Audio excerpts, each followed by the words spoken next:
নবীজি একদিন 4 খোলাফায়ে রাশিদিন নিয়া আলীর কাছে তার কলিজার আমানত ফাতেমা রাদিয়াল্লাহু তাআলা আনহা, নবীজির কলিজা আমানত রাখবেন কার কাছে? নবী চয়েস করলেন আলীর কাছে আমানত রাখবেন, তাই রাখলেন। বিবাহের বন্ধন হয়ে গেল। হযরত আলী ফাতেমাকে নিয়া দাম্পত্য জীবন পরিচালনা করতেছেন। কোনো একদিন নবী 4 খলিফা আলীত বাসায় আবু বকর, ওমর, ওসমান সহ ফাতেমার ঘরে নবী মেহমান হলেন। চলো আমি মেয়ের ঘরে যাব। গিয়া বসলেন। নবী উপস্থিত, 4 খলিফাও পার্শ্বে। ফাতেমা বাবাকে পাইয়া এত খুশি, সব কাজ বন্ধ করে সৃষ্টি শ্রেষ্ঠ নবীর জন্য মেহমানদারি কি করবেন? নবী মধু বেশি মহব্বত করে ভালোবাসতেন, মধু। নবীজির কলিজা ফাতেমা রাদিয়াল্লাহু আনহা একটা সুন্দর চমকদার পেয়ালার মধ্যে মধু নিয়া রসুলের সামনে পেশ করলেন মেহমানদারি। নবীজির সামনে মধুর পেয়ালা আসলো ফাতেমার পক্ষ থেকে। পেয়ালাটা সামনে রাখা, হঠাৎ নবী নজর করে দেখলেন একটা চিকন লম্বা চুল দেখা যায় পেয়ালার মাঝখানে, মধুর উপরে। কি চুল? কেউ কথা বলে না, সব চুপচাপ। নবী চিন্তা ভাবনা করে বলতেছেন, এই আবু বকর, দেখছেননি কিছু? কি বলে? মধুর ভিতরে নজর দেন, দিয়ে দেখে একটা চুল দেখা যায়। নবীজি বললেন, আমরা এখানে বসে আছি, একটু মন্তব্য করব আজকে, ব্রেন পরীক্ষা হবে, ব্রেনের পরীক্ষা। একজন এক একটা মন্তব্য করেন। আবু বকর করেন, ওমর করেন, ওসমান করেন, মন্তব্য করেন। তো এই মধু, পেয়ালা, চুল নিয়ে একটা মন্তব্য করেন। আবু বকর বললেন, পয়গম্বর, মন্তব্য তো আমার আখিরাতের লাইনে হবে, দুনিয়ার লাইনে না। বলে কি? বলে আমার মন্তব্য, মানুষের দিলটা হলো এইরকম পেয়ালার মতো চমকদার, আর ঈমান হলো মধুর মতো মহব্বতের মজাদার। কিন্তু ঈমানের পরে আমল করাটাই হলো চুলের মতো কঠিন। ওমর মন্তব্য করেন, ওমরে ফারুক রাদিয়াল্লাহু তাআলা আনহুর গরম। নবী, আমার মন্তব্য হলো দুনিয়ার ক্ষমতাটা হলো চমকদার পেয়ালার মতো, আর ক্ষমতার চেয়ারে বসা হলো মধুর মতো আপন মহব্বতের। কিন্তু ইনসাফ ঠিক রাইখা পরিচালনা হলো চুলের মতো কঠিন। ওসমান, আপনি মন্তব্য করেন, নবীর জামাতা, বুঝেন না? ওসমানের শ্বশুর নবী নাকি? আলীর শ্বশুর, দুইজনের শ্বশুর, আর নবীর শ্বশুর দুইজন। দেখছেন নি কোন দিক দিয়ে লাগানো? আবু বকর রসুলের শ্বশুর, ওমরও, আবার এদিক দিয়ে দুইজন বাকি, ওসমান আর আলী। রসুল হলেন এই দুইজনের শ্বশুর। ওসমান রাদিয়াল্লাহু তাআলা আনহু মন্তব্য করলেন, আল্লাহর দাওয়াই ইলমের নূর পেয়ালার মতো চমকদার। ইলমটা অন্বেষণ করা, এটা মধুর মতো মজাদার। শিখলেই মনে চায় বারবার শিখি, বারবার শিখি। কিন্তু আমল করা চুলের মতো বড় কঠিন। এরপরে কে? আলী। আলী, আপনি মন্তব্য করেন। হযরত আলী ডাক দিয়ে বলেন, ঘরের মধ্যে মেহমান আসা, এটা পেয়ালার মতো আনন্দ, চমকদার। আর মেহমানদারি করানোটা এটা হলো মধুর মতো আনন্দ মোহাব্বতে। কিন্তু মেহমানদেরকে খুশি রাখা চুলের মতো কঠিন। মেহমানকে খুশি করা চুলের মতো কি কঠিন। দুনিয়ার সব দিয়ে খাওয়াইলো, কত মেহমান আছে, এরপরও কইবে ভুল সাইডে পাইছি, আছে না নাই? অথচ নবী বলেন মেহমান ঘরে আসলে শুকর আদায় করিও। মেহমান তোমার ভাগেরটা খায় না, ওর কপালে যেটা আল্লাহ বরাদ্দ করেছে ওই রিজিকটাই তোমার থেকে নিয়ে নিছে। গর্তাওয়াক্কুল মিকুনি হার সবহশাম মিরাসানাদ রিজকে তু আজলা মাকাম জুজ ইবাদত নিস্তে মাকসুদ আজ্জাহা ফজলে উ আমস্তে দর জুমলা জাহা। চারজনার এবার মন্তব্য শেষ হয়ে গেল। নবীজির কলিজা ফাতেমা কয় আমার একটু অনুমতি দিবেন, আমি একটু মন্তব্য করতে চাই। নবীজি বললেন করো মা। ফাতেমা রাদিয়াল্লাহু আনহা মন্তব্য করলেন আমি একজন নারী, অতএব নারীদের জন্য কিছু মন্তব্য করি। দুনিয়াতে নারীদের লজ্জা হলো চমকদার পেয়ালার মতো চেহারাটাকে ঢেকে রাখা, পর্দা রক্ষা করা, বোরকা পরা, এটা হলো মধুর মতো আপন। কিন্তু বেগানার নজর থেকে হেফাজত হইয়া থাকা চুলের মতো কঠিন। নবী কথা, নবীর মন্তব্য কি? নবী বলেন আল্লাহর পরিচয় লাভ করা, মারেফত অর্জন করা হলো পেয়ালার মতো চমকদার। মারেফতের পথ, আর এই মারেফত অর্জন করা, আল্লাহর পরিচয়ে লাভের জন্য চেষ্টা করা, এটা হলো মধুর মতো মহব্বতে। কিন্তু এর উপরে মজবুত হইয়া থাকা হলো চুলের মতো কঠিন। মানুষগুলো নামাজের দিকে আকৃষ্ট না, রোজার দিকে আকৃষ্ট না। মানুষ ফরজ হুকুম, নামাজ, রোজা, যাকাত, মা বাবার খেদমত, পর্দা, এ নিয়ে কোনো চিন্তাই নাই। মানুষগুলো নামাজ পড়তেছে না, সুদের সাথে জড়িত, এ নিয়ে কোনো বয়ান নাই। ফরজ এবাদাতের, ফরজ হুকুমের বাইরে কিছু বিষয় নিয়ে আলোচনা করে উম্মতরে দলে দলে বিভক্ত করতেছে একদল হারামখুরি বাতিল ইসলামের ব্যানারওয়ালারা।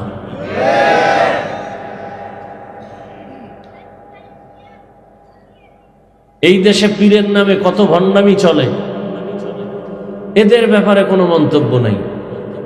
যে সমস্ত পীর আহলে হক, যাদের কাছে গেলে মানুষ নামাজি হয়, রোজাদার হয়, পর্দাওয়ালা হয়, জিকিরওয়ালা হয়, পাগড়িওয়ালা হয়, এদের বিরোধিতা করে।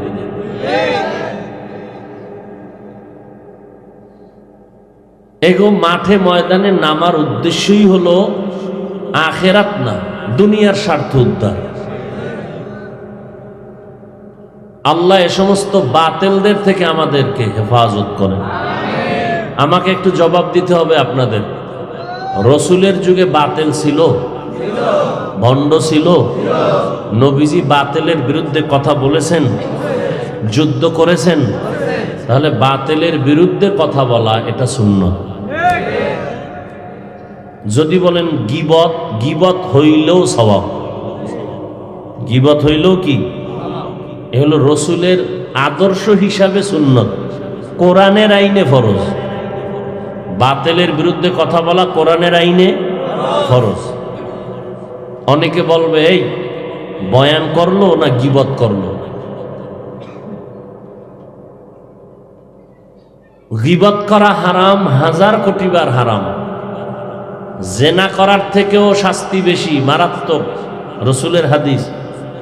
এরপরেও 4 কারণে গীবত করা ওয়াজিব, না করলে গুনাহ হবে। এর মধ্যে এক কারণ, যারা ইসলামের ব্যানার নিয়ে মানুষের উম্মতের ঈমান ধ্বংস করতে চায়, এদের পরিচয় উম্মতের কাছে তুলে ধরে সতর্ক করা, গীবত হলেও এতে সওয়াব হবে।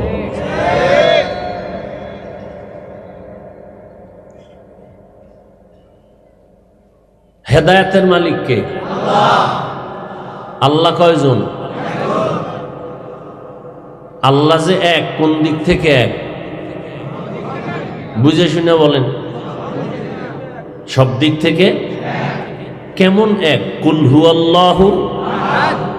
ওয়াহিদ শব্দের অর্থ এক, আহাদুন শব্দের অর্থ এক। আল্লাহ হলেন আহাদুনের এক, ওয়াহিদুনের এক না। বলে তার মানে ওয়াহিদ এমন এক যার পরে দুই আছে, আর আহাদ এমন এক যার পরে কি নেই? আল্লাহ এমন এক যার কোনো সমান নাই, যার ক্ষমতার মতো কারো ক্ষমতা। হেদায়েতের মালিক দুনিয়ার আর কারো কাছে হেদায়েতের মালিকানা নাই। আল্লাহর জিনিসটাকে আর একজনকে দিলে এটা আল্লাহর সাথে অংশীদার বানানো হইল না, এর নাম শিরিক। এই আকামটা যারা করবে এদের নাম মুশরিক। আল্লাহ বলেন আমাই ইউশরিক বিল্লাহ ফাকাদ হাররামাল্লাহু আলাইহিল জান্নাহ, যারা শিরিক করবে এদের জন্য জান্নাত হারাম। তাহলে হেদায়েতের মালিক পীর, বক্তা, নবী? নবীদের কাছে যদি আল্লাহ হেদায়েতের চাবি দিতেন, নূহ নবী সন্তান কেনানকে হেদায়েত দিতে পারতেন? পারছে? পারেন। হেদায়েতের চাবি যদি ইব্রাহিম নবীর হাতে আল্লাহ দিতেন তো বাবা আজরকে হেদায়েতে নিতে পারতেন? পারছেন? পারেন নাই। হেদায়েতের চাবি যেই নবীর এত গুণগান চলতেছে গাইতেছি সেই নবীর হাতেও নাই। যদি থাকতো চাচা আবু তালিবকে কালেমা পড়ানোর জন্য নবী চেষ্টা কম করেন নাই। কালেমা পড়েছে? আল্লাহ আয়াত নাজিল করেন ইন্নাকা লা তাহদি মান আহবাবতা ওয়ালাকিন্নাল্লাহা ইয়াহদি মান ইয়াশা। নিশ্চয়ই হে নবী আপনি কাউকে হেদায়েতের মালা পরাতে পারবেন না, ওয়ালাকিন আমি আল্লাহ যদি চাই তাহলে সম্ভব। আমি আল্লাহ যদি না চাই দুনিয়ার সব নবী পয়গম্বর চাইলেও হবে না। আল্লাহ চাইলে সব হবে, বান্দা চাইলে কিছুই। হ্যাঁ, বান্দা চাইলে সব হবে যদি বান্দার চাওয়াটা আল্লাহর চাওয়ার সাথে মিলে যায়। হাদিস শরীফে আছে, সহিহ হাদিস, নবী বলেন আল্লাহর কিছু বান্দা আছে দুনিয়াতে এত প্রিয়। কার কাছে প্রিয়? এই বান্দাগুলো গাঞ্জা খায়, আল্লাহর কাছে এত প্রিয়। মদখোর, আল্লাহর কাছে বেশি প্রিয় বান্দা সুদখোর, ঘুষখোর, বেনামাজি, বেপরদাওয়ালা, আল্লাহর কাছে এত প্রিয়। ওই বান্দারা যখন কসম খায় লাউ আকসামা আলাল্লাহ লা আবাররা, যদি কয় কসম খাই এখন বৃষ্টি হবে, আল্লাহ। আচ্ছা, আল্লাহ এক না? আল্লাহর কাছে সব থেকে মোহাব্বতের বস্তু, মোহাব্বতের জিনিস কারা বলতেন পারেন আপনারা? মোহাব্বতের প্রাণী কারা? ফেরেশতা, জিন, কারা? আর এই মানুষের মধ্যে যারা আল্লাহকে নিয়ে অল টাইম থাকে এরা আরো প্রিয় না? তো এই প্রিয় কেউ যদি আল্লাহর কাছে কিছু চায় আল্লাহ দিবেন না? সহজ কথা। এরা যদি বলে এখন বৃষ্টি হবে না, আল্লাহ কয় আমি দিব না।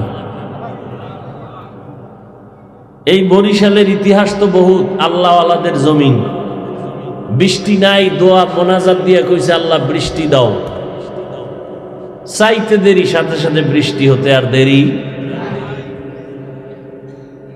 ওই হাদিস অনুযায়ী কিয়ামত পর্যন্ত বিশেষ বান্দা থাকবে জমিনে, এদেরকে আল্লাহ বিশেষ পাওয়ার দান করেন তাকওয়ার কারণে। হেদায়েতের মালিক বয়ান হেদায়েতের মালিক না, বক্তা হেদায়েতের মালিক না।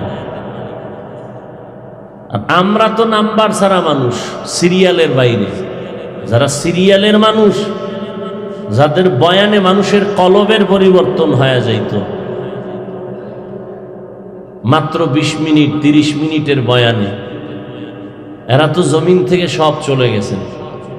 আমরা এখন ছায়াহীন অবস্থায় আছি, মুরব্বি হারা।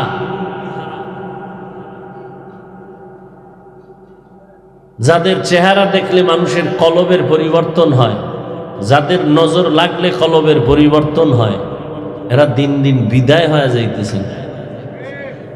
তারা আধা ঘন্টায় বয়ানে যেই ফায়দা উম্মতের করছেন, আমরা 12 মাস চিল্লেও সে ফায়দা করতে পারি না। কেমনে করি? ওয়াজ করতে আসছি, পুরা রাস্তায় বাসার থেকে বেরোইয়া স্টেজে ওঠার আগ পর্যন্ত মোবাইল, মোনাজাতটা দিয়ে আবার গাড়িতে আবার মোবাইল। এই যদি হয় আমি বক্তার হালাত, উম্মতের কি হবে? আল্লাহ হেদায়াত দান করুন। ওয়ামা আরসালনাকা ইল্লা রাহমাতাল লিল আলামিন। রবিউল আউয়ালের কোন এক বছর নবী জমিনে আসলেন, আবার রবিউল আউয়ালের কোন এক বছর নবী বিদায় নিলেন। কিন্তু রবিউল আউয়ালে আসা নিয়েও ঐতিহাসিকদের মধ্যে মতবিরোধ আছে। কেউ বলে নবী রমাজানে আসছেন, এরকমও বর্ণনা আছে। কেউ বলেন নবী 8 তারিখ আসছেন, 11 তারিখ, কেউ বলেন 12 তারিখ, কেউ বলেন 17 তারিখ। বিভিন্ন ওই সমস্ত কথা আমি বলবো না। আমি যেটা বলতে চাই, রবিউল আউয়ালে নবী আসলেন, নবী বিদায় নিয়ে চলে গেলেন। বুঝে থাকলে বলেন মাঝখানে সময় কাটলো কতদিন? বলেন। আশাটাকে বলা হয় মিলাদুন নবী, বিদায় হয়ে যাওয়াটাকে বলে ওয়াফাতুন নবী, পুরা জীবনীটাকে বলা হয় সিরাতুন নবী। সিরাতুন নবীর আরেক নাম উম্মতের কাছে পরিচিত দাওয়াতুন নবী। বিতর্ক বন্ধ, ভালো করে মনে রাখবেন। সিরাতুন নবী, মিলাদুন নবী, ওয়াফাতুন নবী, দাওয়াতুন নবী, যে শব্দগুলো বললাম, এগুলো সব একমাত্র কেবলমাত্র শুধুমাত্র আমার নবী রহমাতুল লিল আলামিনের শানের শব্দ। এই শব্দ নিয়ে যারা আঁকা বাঁকা কথা বলবে, ওদের কলবটা আঁকা বাঁকা হয়ে যাবে, ওদের ঈমান আঁকা বাঁকা হয়ে যাবে। খবরদার, কেউ বলে মিলাদুন নবী কায়েম করো, সিরাতুন নবী লাথি মারো। দেখছেন নি কারবার? লাথি মারলো কই, লাগলো কই? সিরাতুন নবী অর্থ আমাদের সুপরিচিত নবীজির জীবন আদর্শ। মিলাদুন নবী অর্থ আমাদের সুপরিচিত নবীজির জন্ম মোবারক। ওয়াফাতুন নবী অর্থ আমাদের সুপরিচিত নবীজির ইন্তেকাল। নবীর ইন্তেকাল হইছে না? নবীজির জানাজা হইছে না? এই একদল আবেগলা আছে আমাদের দেশে, নবী মরেই নেই, জিন্দা ব্যক্তির জানাজা হইছে। কি আজীব! আল্লাহ কোরআনে বলেন ইন্নাকা মাইয়িতুন ওয়া ইন্নাহুম মাইয়িতুন। হে রাসূল, আপনি মাইয়িত। মাইয়িত কারে কয়? জিন্দা কাউরে কয়? এই কথাটাও বুঝে না। নবী মরে না, গান বানায়, আবার ছন্দ বানায় গান। ওয়াহাবিরা বলে নবী মরিয়া গেছে। মরে নাই, মরে নাই, নবী জিন্দা হয়েছে। এ গান বানায় বাস, মানে ছন্দ একটা মিলাইতে পারলি হইল। সব ধান্দাবাজির পিছনে দুর্বলতা, জাহান্নামের ভয় নাই। আল্লাহ হেদায়াত দান করুন। নবীজির মোহাব্বতে টুপি পরছি, কোনো পীরের অর্ডারে না। আল্লাহকে খুশি করার জন্য রসুলের আদর্শ মানতে গিয়া দাড়ি রেখেছি, টুপি পরেছি, লম্বা জামা পরেছি, হালাল খাই, পর্দা করি, নামাজ পড়ি। আমরা হইলাম ভণ্ড আর সুদখোর, এরা হইল আশেকে রসুল না? এরকমই তো চলছে দুনিয়া। আল্লাহ হেদায়াত দান করুন। মদিনার নবী বলেন, আমি দুনিয়াতে আসছি, রবিউল আউয়ালে গেলাম আর আইলাম, যে মাসেই হোক না কেন, আমি একবার আসছি, একবার গেলাম। 63 বছর হায়াতের সীমানা। উম্মতের জন্য এখান থেকে কি গ্রহণ করবা, কি নিয়ে নবী আসছেন, কি উম্মতের জন্য দিয়ে গেছেন, এগুলো ধরে রাখো। চালাকি কম করবা। সাহাবায়ে কেরাম কথা কম বলতেন, আমল বেশি করতেন। নবী এমন এক সময় মক্কা নগরীতে আসছেন, যেই সময় মক্কার মানুষ পৃথিবীর নিকৃষ্ট খারাপ। এক খারাপ হলো ওরা নারীদের পছন্দ করে না, বিধবা নারী পছন্দ করে না, সমাজের বোঝা মনে করে। আর এক খারাপ হলো কন্যাদের পছন্দ করে না। কন্যা হলে বাবার মাথা নত হয়ে যায়, সমাজে মুখ দেখায় না। লজ্জায় পড়িয়া অনেক বাবা নিজের আপন মেয়ে জ্যান্ত দাফন করে ফেলতো, বালুর মধ্যে, পাথরের মধ্যে, পাহাড়ের মধ্যে। এতটা লজ্জা। আর ছেলে হইলে ঈদের মতো আনন্দ করত, ঈদের আনন্দ। আল্লাহ নবী জমিনের মধ্যে আসছেন উত্তম আদর্শ নিয়া। যখন আমার নবী উত্তম আদর্শগুলো উম্মতের উপহার দিয়েছেন, নবীর আদর্শ যখন মক্কার মানুষ গ্রহণ করল, 10 বছরের সন্তান। কালকে কিতাবে দেখলাম কেউ বলেছেন না 7 বছরের সময় হযরত আলী রসুলের চাচাতো ভাই আবু তালিবের সন্তান, নবীর হাতে গিয়া কালেমার দাওয়াত গ্রহণ করেছেন। 7 বছর থেকে 10 বছরের মধ্যে, কেউ বলেছেন 12 বছর। ওই আলীর আল্লাহ এত সম্মান দান করেছেন। একদিন আবু তালিব রাস্তা দিয়ে হেঁটে যায়, দেখে মুহাম্মদ আর তার সন্তান আলী একসাথে দাঁড়ায় এক সিফার মধ্যে নামাজ পড়ে, রুকু করে সেজদা দেয়। আবু তালিব তো ইসলাম কবুল করে নাই। দেখে গাই তোরা কি কারবার শুরু করলি? ছেলেরা কয় তুই কি শুরু করলি? কয় আমি তো মুহাম্মদ ভাইয়ের আদর্শ গ্রহণ করতেছি। না সুন্দরই লাগতেছে, কিন্তু বাপ দাদার কারণে পারতেছি না আমি। আল্লাহ নবী হযরত আলীর জন্য কলিজা ভরে দোয়া করলেন। এমন দোয়া দিলেন, নবী বলেন আনা দারুল হিকমা ওয়া আলীউন বাবুহা। আমি হলাম, আমি মুহাম্মদ হলাম ইলম ও হিকমতের ঘর, আর এই ঘরের দরওয়াজা হলো হযরত আলী।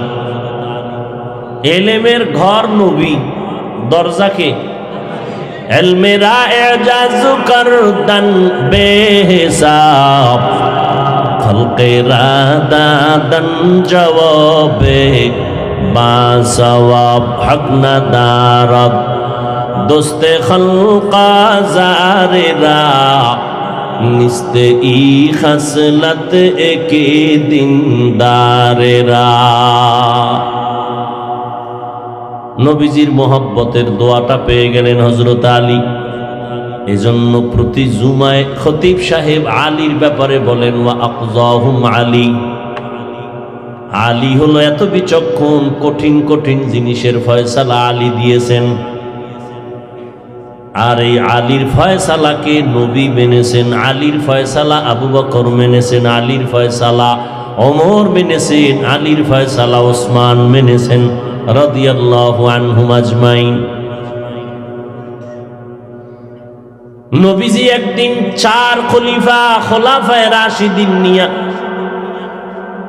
আলীর কাছে তার কলিজার আমানত ফাতেমা রাদিয়াল্লাহু তাআলা আনহা, নবীজির কলিজা আমানত রাখবেন কার কাছে? নবী চয়েস করলেন আলীর কাছে আমানত রাখবেন, তাই রাখলেন। বিবাহের বন্ধন হয়ে গেল। হযরত আলী ফাতেমাকে নিয়া দাম্পত্য জীবন পরিচালনা করতেছেন। কোন একদিন নবী 4 খলিফা আলীত বাসায়, আবু বকর ওমর ওসমান সহ ফাতেমার ঘরে নবী মেহমান হলেন। চলো আমি মেয়ের ঘরে যাব। গিয়া বসলেন, নবী উপস্থিত, 4 খলিফাও পার্শ্বে। ফাতেমা বাবাকে পাইয়া এত খুশি, সব কাজ বন্ধ করে সৃষ্টির শ্রেষ্ঠ নবীর জন্য মেহমানদারি কি করবেন? নবী মধু বেশি মহব্বত করে ভালোবাসতেন, মধু। নবীজির কলিজা ফাতেমা রাদিয়াল্লাহু আনহা একটা সুন্দর চমকদার পেয়ালার মধ্যে মধু নিয়া রসুলের সামনে পেশ করলেন মেহমানদারি। নবীজির সামনে মধুর পেয়ালা আসলো ফাতেমার পক্ষ থেকে। পেয়ালাটা সামনে রাখা, হঠাৎ নবী নজর করে দেখলেন একটা চিকন লম্বা চুল দেখা যায় পেয়ালার মাঝখানে, মধুর উপরে কি চুল। কেউ কথা বলে না, সব চুপচাপ। নবী চিন্তা ভাবনা করে বলতেছেন, এই আবু বকর, দেখছেননি কিছু? কি বলে? মধুর ভিতরে নজর দেন, দিয়ে দেখে একটা চুল দেখা যায়। নবীজি বললেন, আমরা এখানে বসে আছি, একটু মন্তব্য করব আজকে, ব্রেন পরীক্ষা হবে, ব্রেনের পরীক্ষা। এক একজন এক একটা মন্তব্য করেন। আবু বকর করেন, ওমর করেন, ওসমান করেন, মন্তব্য করেন। তো এই মধু পেয়ালা চুল নিয়ে একটা মন্তব্য করেন। আবু বকর বললেন, পয়গম্বর, মন্তব্য তো আমার আখিরাতের লাইনে হবে, দুনিয়ার লাইনে না। বলে কি? বলে আমার মন্তব্য, মানুষের দিলটা হলো এইরকম পেয়ালার মতো চমকদার, আর ঈমান হলো মধুর মতো মোহাব্বতের মজাদার। কিন্তু ঈমানের পরে আমল করাটাই হলো চুলের মতো কঠিন। ওমর মন্তব্য করেন, ওমরে ফারুক রাদিয়াল্লাহু তাআলা আনহুর গরম। নবী আমার মন্তব্য হলো, দুনিয়ার ক্ষমতাটা হলো চমকদার পেয়ালার মতো, আর ক্ষমতার চেয়ারে বসা হলো মধুর মতো আপন মোহাব্বতের। কিন্তু ইনসাফ ঠিক রাইখা পরিচালনা হলো চুলের মতো কঠিন। ওসমান, আপনি মন্তব্য করেন, নবীর জামাতা, বুঝেন না? ওসমানের শ্বশুর নবী নাকি? আলীর শ্বশুর, দুইজনের শ্বশুর, আর নবীর শ্বশুর দুইজন। দেখছেন নি কোন দিক দিয়ে লাগানো? আবু বকর রসুলের শ্বশুর, ওমরও, আবার এদিক দিয়ে দুইজন বাকি, ওসমান আর আলী। রসুল হলেন এই দুইজনের শ্বশুর। ওসমান রাদিয়াল্লাহু তাআলা আনহু মন্তব্য করলেন, আল্লাহর দাওয়াই ইলমের নূর পেয়ালার মতো চমকদার। ইলমটা অন্বেষণ করা, এটা মধুর মতো মজাদার। শিখলেই মনে চায় বারবার শিখি, বারবার শিখি। কিন্তু আমল করা চুলের মতো বড় কঠিন। এরপরে কে? আলী। আলী, আপনি মন্তব্য করেন। হযরত আলী ডাক দিয়ে বলেন, ঘরের মধ্যে মেহমান আসা, এটা পেয়ালার মতো আনন্দ চমকদার, আর মেহমানদারি করানোটা এটা হলো মধুর মতো আনন্দ মোহাব্বতে। কিন্তু মেহমানদেরকে খুশি রাখা চুলের মতো কঠিন। মেহমানকে খুশি করা চুলের মতো কি কঠিন।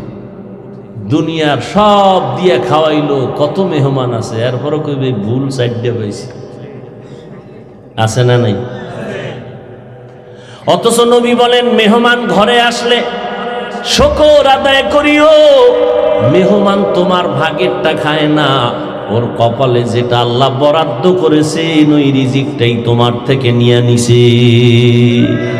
গর্তাওয়াকুল মিকুনি হার সবহশাম মিরাসানাদ রিজকে তু আজলা মাকাম জুজ ইবাদত নিস্তে মাকসুদ আজ্জাহা ফজলে উ আমস্তে দর জুমলা জাহা। চারজনার এবার মন্তব্য শেষ হয়ে গেল। নবীজির কলিজা ফাতেমা কয়, আমার একটু অনুমতি দিবেন, আমি একটু মন্তব্য করতে চাই। নবীজি বললেন, করো মা। ফাতেমা রাদিয়াল্লাহু আনহা মন্তব্য করলেন, আমি একজন নারী, অতএব নারীদের জন্য কিছু মন্তব্য করি। দুনিয়াতে নারীদের লজ্জা হলো চমকদার পেয়ালার মতো চেহারাটাকে ঢেকে রাখা, পর্দা রক্ষা করা, বোরকা পরা, এটা হলো মধুর মতো আপন। কিন্তু বেগানার নজর থেকে হেফাজত হইয়া থাকা চুলের মতো কঠিন।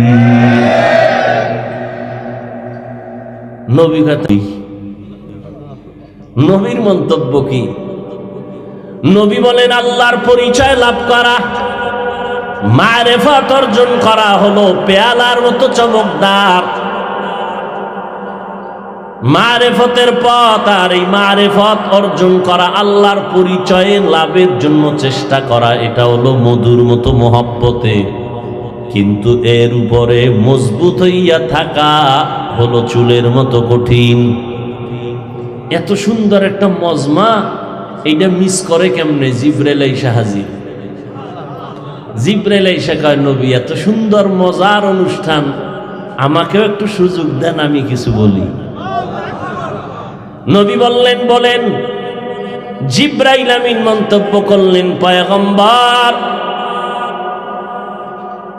আমার মন্তব্য হলো আল্লাহ তাআলার রাস্তা, এটা হলো চমকদার পেয়ালার মতো।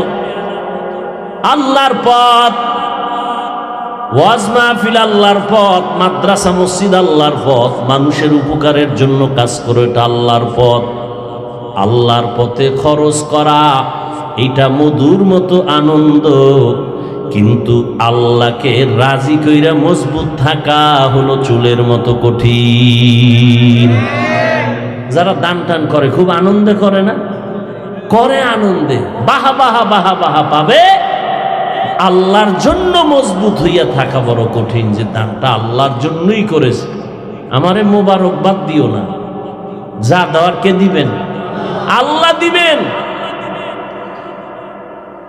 আল্লাহ জিবরাইলের ডাকছে, তুমি যখন কইছো তা আমি আর বাদ থাকি কেন?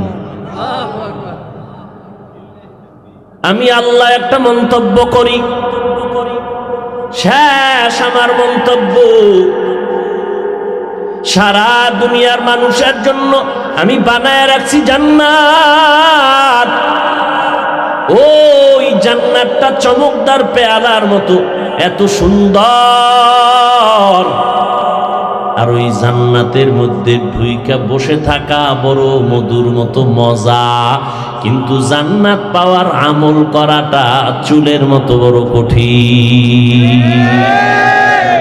তুকু যাও সুন্নতে আহমদ কুজা পা মুহাম্মদ कैबुअत निस्बत रामन अहब्बा सुन्नती कौले रसूल मजदाए काना माई हम कुन कबूल। सारा रात बयान शुने कि लाभ होबे? ओ आल्लाहर बान्दारा, महामारी करোনা গেল, করোনার থেকেও যেন আমার কাছে লাগে আরো ভয়ঙ্কর ডেঙ্গু, আরো কত ভয়ঙ্কর গজব আল্লাহর কুদরতে আছে জানা নাই। কিন্তু বাঙালি এখনো তো সোজা হইল না। ওই করোনার আগেও বেনামাজি, এখনো বেনামাজি। এই ময়দানে এত মানুষ এই বৃষ্টির মাঝে, কিন্তু বহু আশেকে রসুল পাওয়া যাবে আজকে ফজর পড়েন নাই, জহুর পড়েন নাই, আসর পড়েন নাই, মাগরিব পড়েন নাই, এশা হইছে, এশার নামাজ হয় নাই। মোনাজাতের পরে বলা হবে সবাই থাকবেন, নামাজটা পড়ে যাবেন। দু চারজন সারা আর আল্লাহর বান্দা পাওয়া যাবে না। মকুন সুসুতি নামাজে পাঞ্জে গানা ফাওয়াইলুল লিল মুসাল্লিনাল্লাযিনা মুমিনারা ইনামাজে ইমদাদে দা ইস্তাঈনু আয়াতে কুরআন। নামাজ লাগবে নাকি লাগবে না? কয় ওয়াক্ত? সপ্তাহে কয় দিন? শুক্রবার দিন না প্রতিদিন? কপাল পোড়া মুসলমান শুক্রবার যায়, কই যায়? মসজিদে। কোন টাইমে?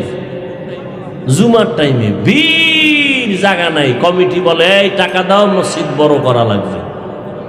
একতলা, দুইতলা, তিনতলা রাস্তাঘাট ফিল আপ হয়ে গেছে, এত মানুষ এত মানুষ। এরা কইতো নাইলো, সব ফাত্রার জঙ্গল থেকে আইছে, একজন এলাকার মানুষ না, ঠিক না? কি এলাকা? এরা ফজরে কইছিল। আবার জুমার নামাজটা পুরো পড়লো না। দেখছেন নি কারবার? ধান্দাবাজি কারে কয়? সালামটা ফিরাইতে দেরি, এমন দৌড় দিছে, বাসায় গিয়ে দেখে আর একজনের জুতা নিয়ে এসে ধরা খাইলে কয় টেস্ট করলাম, ঠিক নি? কোন কোন আলেমরা কইছে 2 রাকাত ফরজ নামাজের আগে সুন্নত না পড়লেও হবে। কোন কোন সুবিধাবাদী টুপিওয়ালা কইছে, কিন্তু সালামের পরের 4 রাকাত সুন্নত পড়তেই হবে, না পড়লে গুনাহ হবে। সালামটা ফিরানোর পরে মসজিদ ফুল খালি। গ্রাম এলাকায় কিছু মানুষ থাকে মাঝে মাঝে, যদি দেখে ইমাম সাহেবের পাশে জেলাফির পোটলা আছে, তখন সুন্নত টুন্নত পড়ে।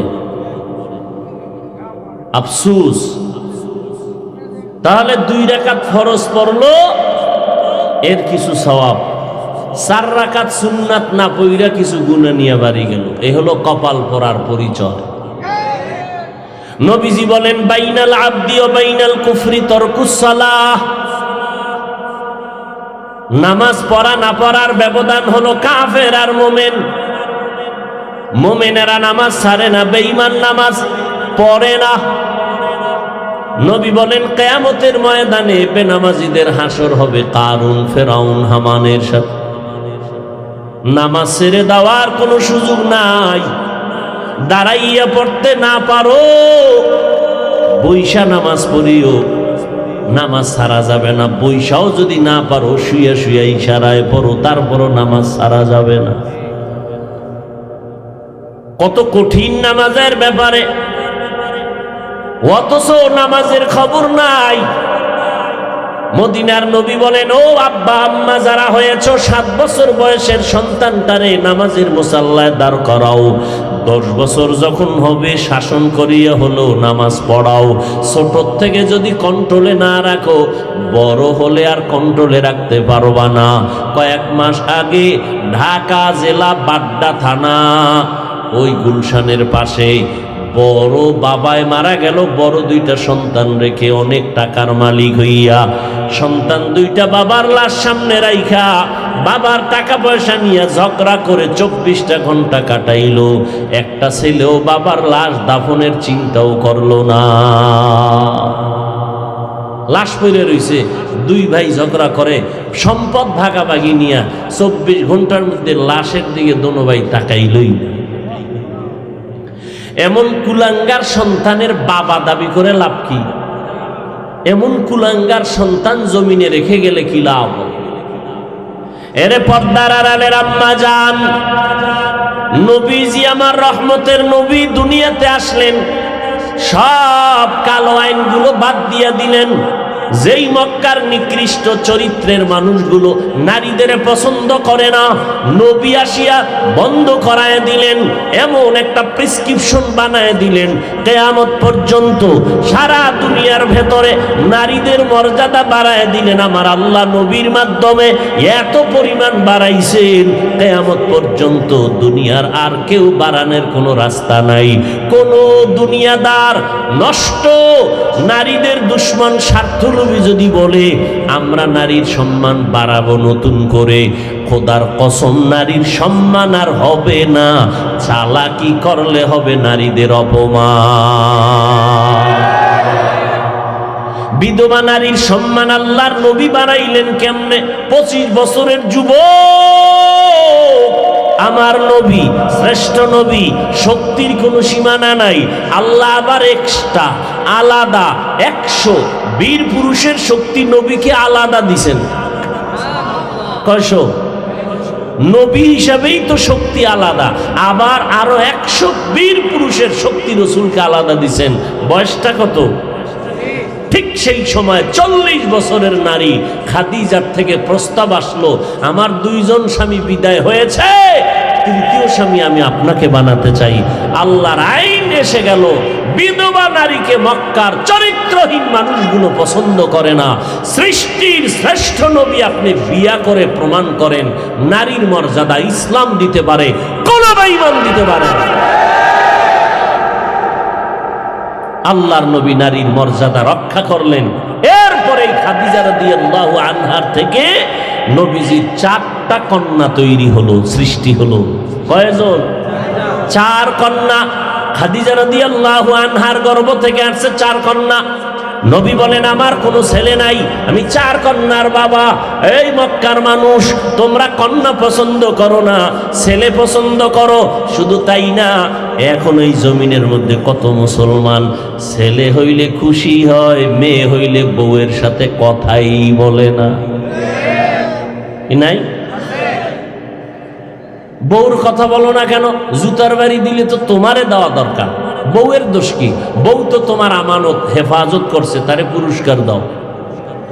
বউয়ের কোনো দোষ নাই, আসলে দোষ কিছুই না। আল্লাহ বলেন সব ক্ষমতা কার?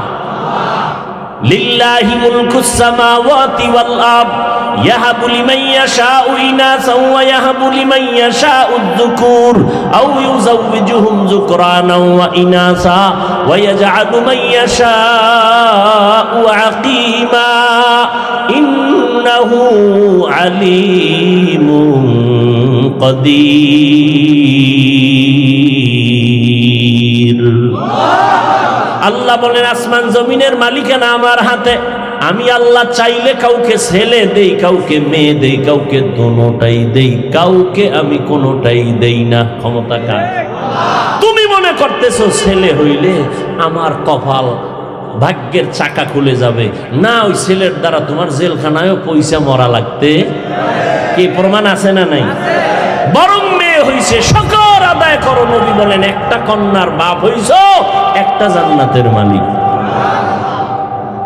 বান্দা তুমি 2টা কন্যা পেয়েছো তো তুমি জান্নাতের 2 দরজার মালিক। 3 কন্যা পেয়েছো, জান্নাতের 3 দরজার মালিক।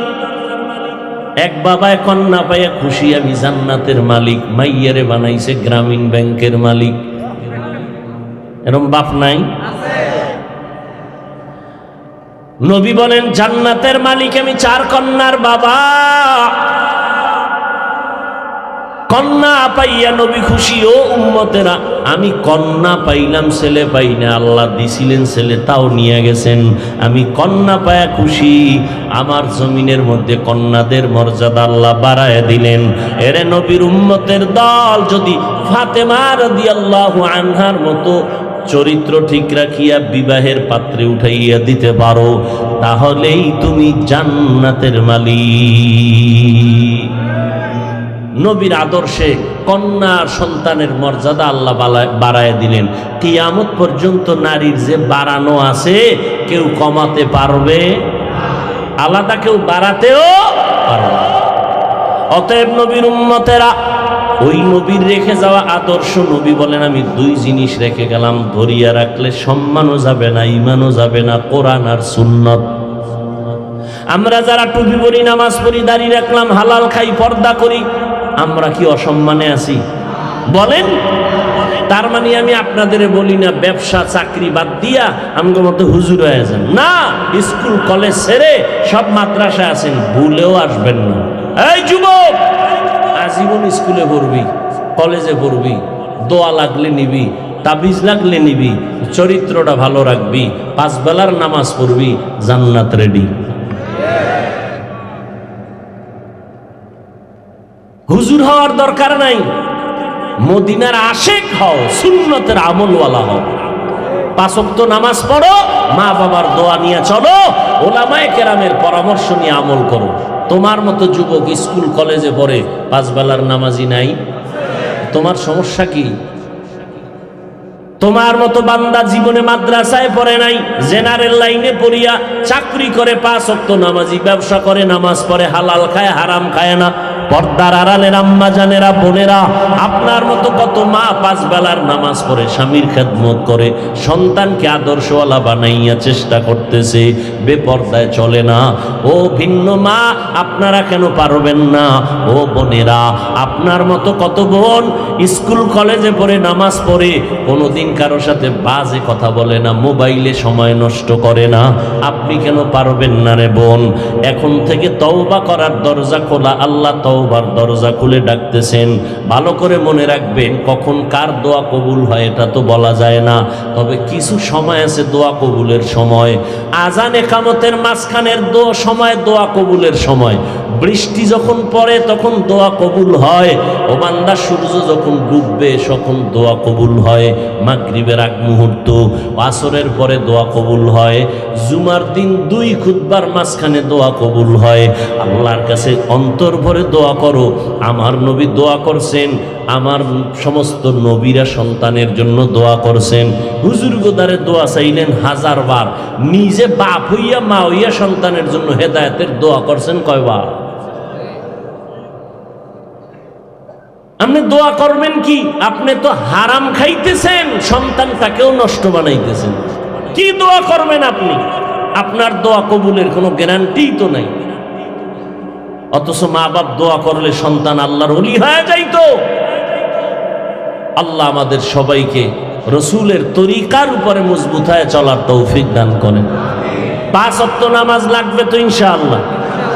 যুবক তওবা করে নাও, মনেরে প্রশ্ন করো, আমার মতো যুবক মাদ্রাসায় না পড়িয়া জেনারেল লাইনে থাকিয়া যদি 5 বেলার নামাজ পড়ে আমি কেন পারবো না? এ যুবক, দুনিয়াতে কয়দিন আর বাঁচবা? আগামী বছর বেঁচে থাকার গ্যারান্টি আসেনি। ভালো মানুষ, কোনো রোগ নাই, বুকে ব্যথা, হঠাৎ শেষ। বলে কি হইল? কয় স্ট্রোক করলো, শেষ। অতএব এখনো তওবা করে নাও, মনে মনে আল্লাহর কাছে তওবা করো। আর মা বাবা থাকলে দোয়া নিও, মা তুমি দোয়া করে দাও, আমি আর গুনাহ করব না, আমি আর কারো ইজ্জতের উপর আক্রমণ করব না, ওলামায়ে কেরামের বিরোধিতা করে গুনাহগার হব না, মা বাবা তোমাদের সাথে বেয়াদবি করব না, নবীর সুন্নাত অনুযায়ী নিজে চলবো, আর 5 ওয়াক্ত নামাজ পড়ব। মা যদি মাথায় হাত দিয়ে দোয়া করে দেয় সাথে সাথে কবুল হয়ে যাবে। আর জীবনে মা বাবারে কষ্ট দিবা না, বরদোয়া নিবা না, ওলামায়ে কেরামের পরামর্শ নিয়ে নবীর তরিকা মেনে চলবা। আল্লাহ আমাদের সবাইকে তওবার উপরে মজবুত হইয়া নবীজির আদর্শ জীবনে বাস্তবায়ন করার তৌফিক দান করেন। আমিন।